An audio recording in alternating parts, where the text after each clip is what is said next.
ঝালকাঠিতে যেহেতু আছি আর পেয়ারা বাগান যাব না তা কি হয়, তাই ভাবলাম যে না পেয়ারা বাগান দেখতে চলে যাই।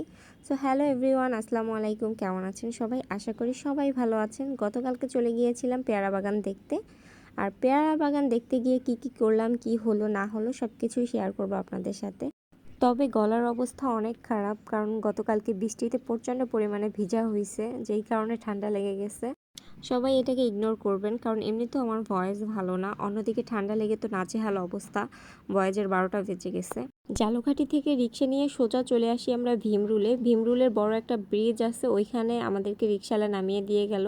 আমরা এখানে নেমে ভাবলাম এখানে আগে নাস্তা করে নিব সকালের। আর এটা হলো ভীমরুলের সবচেয়ে বড় মন্দির। ব্রিজ থেকে নামার পরেই এই মন্দিরটা। মন্দিরের অপোজিটেই ছিল ছোট ছোট দোকান টিনের, ওগুলো ছিল খালের উপরে, মানে পানির উপরে সুন্দর করে তক্তা বিছিয়ে তারপর দোকানগুলো উঠানো। এখানেই আমরা চলে আসলাম নাস্তা